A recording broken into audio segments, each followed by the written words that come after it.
Revolusi Prancis yang terjadi pada akhir abad ke-18 merupakan salah satu peristiwa paling penting dalam sejarah dunia. Dan latar belakangnya dapat ditelusuri melalui beberapa faktor utama.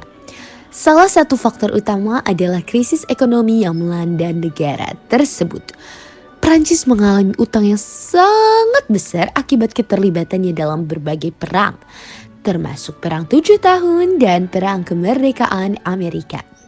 Selain itu, kegagalan panen menyebabkan kelangkaan pangan, memicu inflasi, dan meningkatkan harga makanan.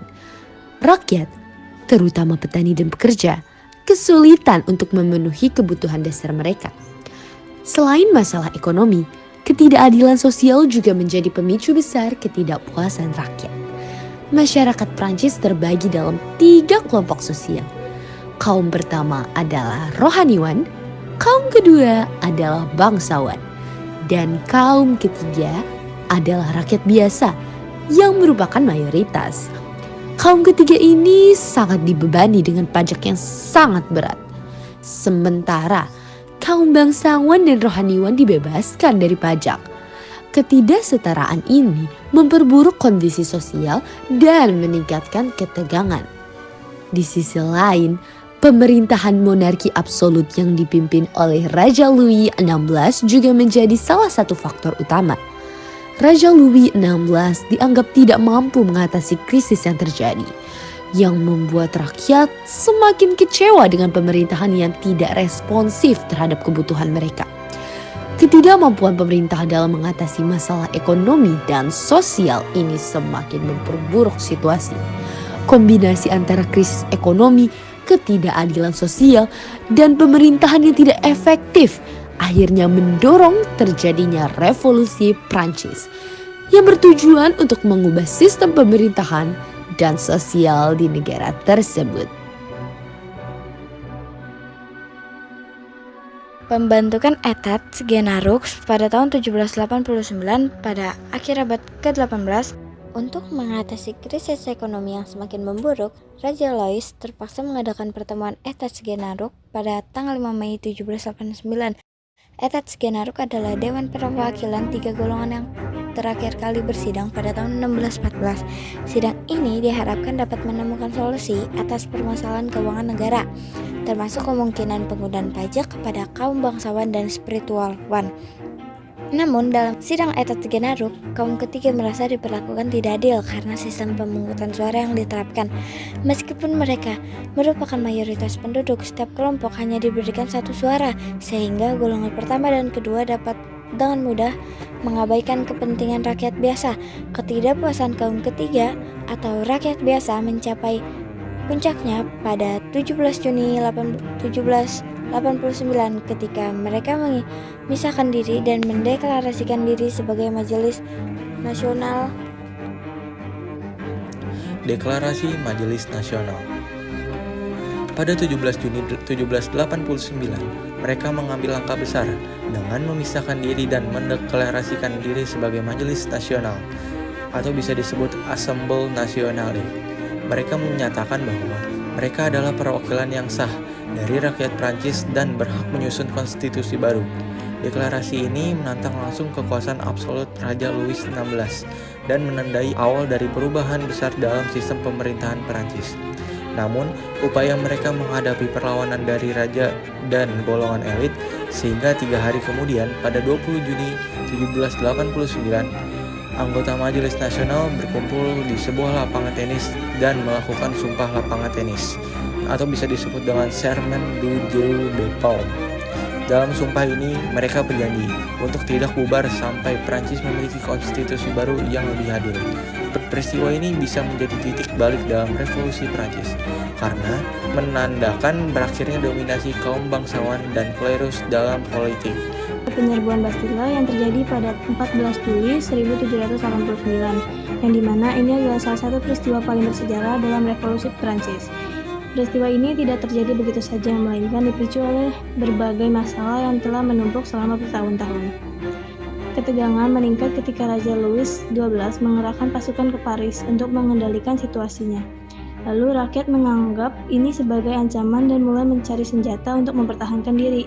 Yang terjadi pada tanggal 14 Juli 1789, ribuan rakyat Paris terutama dari kelas pekerja dan kaum revolusioner berkumpul di depan benteng Bastille, yaitu sebuah penjara yang juga berfungsi sebagai gudang senjata. Benteng Bastille ini dianggap sebagai simbol kekuasaan monarki yang menindas. Awalnya rakyat menuntut agar gubernur Bastille yaitu Marquis de Launay menyerahkan persediaan senjata dan amunisinya. Namun terjadi ketegangan yang berujung pada baku tembak antara pasukan penjaga dan juga para penyerang. Setelah pertempuran yang berlangsung beberapa jam itu, rakyat berhasil menyerbu masuk dan menguasai benteng. Mereka kemudian membebaskan para tahanan, meskipun hanya ada 7 orang, dan menganggap gubernur tersebut itu yang akhirnya dieksekusi oleh massa. Penyerbuan Bastille ini menjadi simbol perjuangan rakyat melawan tirani dan juga menandai awal dari revolusi Prancis. Peristiwa ini menginspirasi rakyat di seluruh Prancis untuk bangkit melawan ketidakadilan. Tidak lama setelahnya, Raja Louis XVI dipaksa untuk mengakui Majelis Nasional dan akhirnya kehilangan kendali atas pemerintahannya. Selain itu, peristiwa ini juga menyebabkan gelombang revolusi di berbagai wilayah Prancis yang dikenal sebagai La Grande Peur atau ketakutan besar. Bangsawan dan pejabat kerajaan menjadi sasaran kemarahan rakyat, dan banyak dari mereka melarikan diri ke luar negeri. Pada akhirnya, revolusi Prancis terus berlanjut hingga membawa perubahan besar dalam sistem pemerintahan. Pada tanggal 14 Juli, kini diperingati sebagai Hari Bastille, Hari Nasional Prancis yang melambangkan kebebasan dan perjuangan rakyat. Deklarasi Hak Asasi Manusia dan Warga Negara, atau yang disebut dengan La Déclaration des Droits de l'Homme et du Citoyen, adalah salah satu dokumen fundamental dari Revolusi Prancis yang menetapkan sekumpulan hak-hak individu dan hak-hak kolektif manusia. Diadopsi pada 26 Agustus tahun 1789 oleh Majelis Konstituen Nasional atau Assemblée Nationale Constituante sebagai langkah awal untuk penulisan sebuah konstitusi. Ini menetapkan hak-hak fundamental tidak hanya bagi warga negara Prancis, tetapi memperuntukkan hak-hak ini untuk seluruh manusia tanpa terkecuali. Beberapa isi deklarasi Prancis yaitu: manusia dilahirkan merdeka dan tetap merdeka, manusia mempunyai hak yang sama, manusia merdeka berbuat sesuatu tanpa merugikan pihak lain, warga negara mempunyai hak yang sama dan mempunyai kedudukan serta pekerjaan umum, manusia tidak boleh dituduh dan ditangkap selain menurut undang-undang, manusia mempunyai kemerdekaan agama dan kepercayaan, manusia merdeka mengeluarkan pikiran, adanya kemerdekaan surat kabar, adanya kemerdekaan bersatu dan berapat, adanya kemerdekaan berserikat dan berkumpul, adanya kemerdekaan bekerja, berdagang, dan melaksanakan kerajinan, adanya kemerdekaan rumah tangga, adanya kemerdekaan hak milik, adanya hak hidup dan mencari nafkah. Deklarasi ini merupakan langkah awal penulisan sebuah konstitusi. Deklarasi Hak Asasi Manusia dan Warga Negara dirancang oleh Marquis de Lafayette. Berkat rancangannya itu, Lafayette dikenal sebagai pelopor penegakan HAM di Prancis. Lafayette membagikan pengalamannya kepada warga Prancis untuk membakar semangat mereka guna melawan kekuasaan absolut dalam negeri. Deklarasi HAM dan Warga Negara tidak hanya sekedar menyatakan kewajiban warga Prancis. Lewat deklarasi ini, sistem pemerintahan telah mengalami perubahan dari monarki menjadi republik. Pada dasarnya, tujuan dicetusnya deklarasi HAM dan Warga Negara adalah untuk melepaskan dan memperjuangkan hak-hak rakyat yang sebelumnya dirampas oleh pemerintah kerajaan Prancis. Lalu, secara garis besar, deklarasi ini menekankan bahwa hak asasi manusia adalah hak yang dimiliki oleh setiap umat manusia menurut kodratnya dan oleh karenanya bersifat suci. Pada tahun 1791, seluruh aspek hak asasi manusia dicantumkan dalam konstitusi Prancis yang kemudian ditambah dan diperluas lagi pada tahun 1793 dan 1884. Monarki Prancis dan eksekusi Louis pada tahun 1793 merupakan salah satu peristiwa yang paling dramatis dalam revolusi Prancis. Setelah mengingatnya ketegangan akibat krisis ekonomi, ketidakpuasan rakyat, dan pengaruh revolusioner, monarki konstitusional yang sebelumnya dibentuk telah runtuh. Pada Juni 1791, Raja Louis dan keluarganya mencoba melarikan diri ke Varennes, tetapi mereka tertangkap dan dibawa kembali ke Perancis. Upaya ini semakin merusak kepercayaan rakyat terhadap raja. Pada 21 September 1792, monarki dihapuskan dan Republik Perancis pertama diproklamasikan. Louis kemudian diadili oleh Konvensi Nasional atas tuduhan pengkhianatan terhadap negara. Setelah pemungutan suara, ia dinyatakan bersalah dan dijatuhi hukuman mati. Pada 21 Januari 1793, ia dieksekusi dengan guillotine di Place de la Révolution, sekarang Place de la Concorde. Beberapa bulan kemudian, pada 16 Oktober 1793, Ratu Marie Antoinette juga mengalami nasib yang sama. Eksekusi ini menandai titik balik dalam revolusi Prancis. Pemerintahan teror yang terjadi pada tahun 1793 sampai 1794 adalah periode dalam revolusi Prancis yang ditandai dengan tindakan represif oleh pemerintah revolusioner terhadap mereka yang dianggap sebagai musuh revolusi. Di bawah kepemimpinan Maximilien Robespierre dan Komite Keamanan Publik, ribuan orang dieksekusi termasuk Raja Louis XVI dan Marie Antoinette. Pada 5 September 1793, Komite Keamanan Publik mulai menerapkan kebijakan teror sebagai upaya untuk mempertahankan revolusi dan menindak tegas kontra revolusioner. Guillotine menjadi simbol utama dari periode ini, dengan estimasi korban mencapai antara 18.500 hingga 40.000 jiwa. Selain eksekusi, pemerintah revolusioner juga memperkenalkan berbagai reformasi, seperti penghapusan perbudakan dan upaya menyediakan pendidikan gratis bagi semua anak. Namun, banyak dari reformasi ini tidak bertahan lama dan seringkali dibayangi oleh kekerasan yang terjadi. Pada Juni dan Juli tahun 1794, kekerasan mencapai puncaknya dalam periode yang dikenal sebagai teror besar atau yang bisa disebut La Grande Terror. Namun, tindakan represif yang berlebihan menyebabkan ketidakpuasan di kalangan masyarakat dan pemerintahan. Akibatnya, pada 27 Juli 1794, Robespierre dan beberapa pendukungnya ditangkap dan dieksekusi mengakhiri pemerintahan teror. Setelah berakhirnya pemerintahan teror, Prancis memasuki fase baru dengan pembentukan sistem pemerintahan yang berbeda, termasuk periode yang dikenal sebagai teror putih, di mana pendukung Robespierre dan Jacobin menjadi target balas dendam.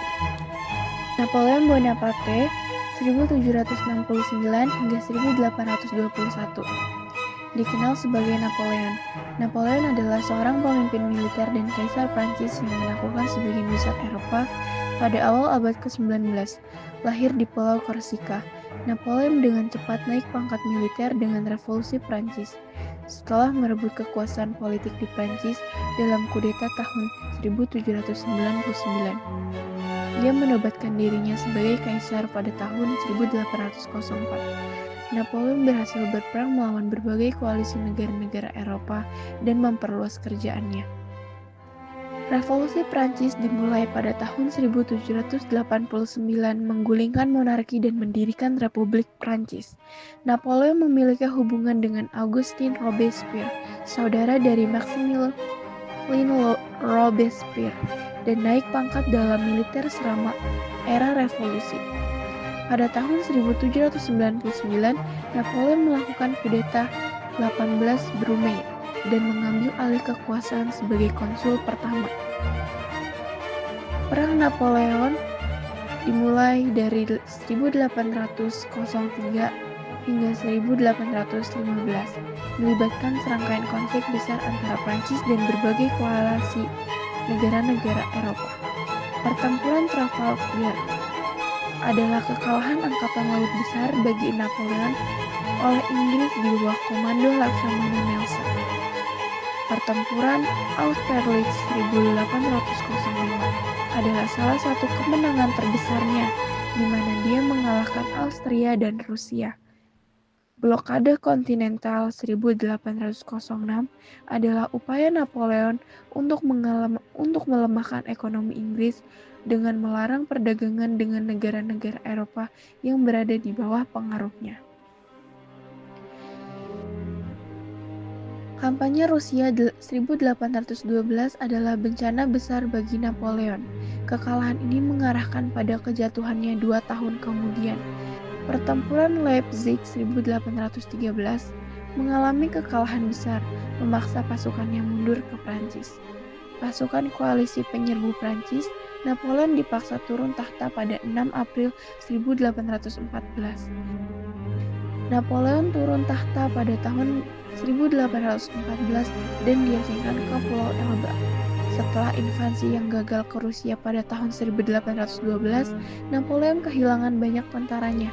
Koalisi negara-negara Eropa termasuk Rusia, Prusia, Austria, dan Inggris kemudian melancarkan serangkaian serangan terhadap Prancis.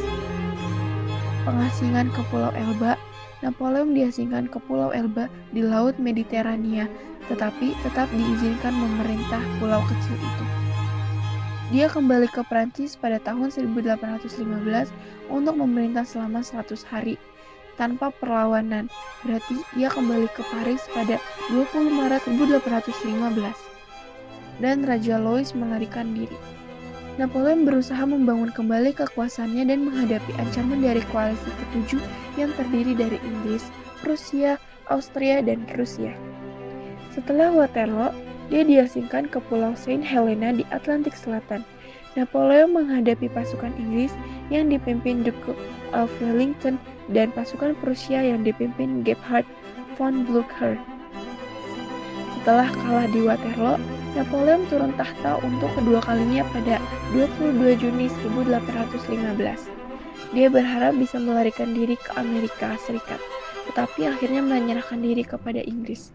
Inggris mengasingkannya ke Pulau Saint Helena, sebuah pulau terpencil di Atlantik Selatan. Napoleon menghabiskan sisa hidupnya di sana hingga wafat pada 5 Mei 1821, kemungkinan karena kanker perut. Dari berbagai rangkaian peristiwa dapat disimpulkan tahun 1789 rakyat Prancis bangkit melawan ketidakadilan. Mereka menggulingkan raja, menghancurkan feodalisme, dan menuntut kebebasan. Revolusi ini tidak hanya mengubah Prancis, tapi seluruh dunia. Revolusi Prancis memperkenalkan gagasan yang kini kita anggap biasa, demokrasi, hak asasi manusia, dan kesetaraan di hadapan hukum. Ia menjadi inspirasi bagi banyak bangsa, dari revolusi Haiti hingga gerakan kemerdekaan di seluruh dunia. Hari ini, prinsip-prinsip revolusi Prancis masih hidup. Setiap kali kita berbicara tentang kebebasan, setiap kali kita menuntut keadilan, setiap kali kita memilih pemimpin kita sendiri, kita menghidupkan kembali semangat 1789. Revolusi ini membuktikan bahwa kekuasaan sejati ada di tangan rakyat dan tidak ada tirani yang bertahan selamanya.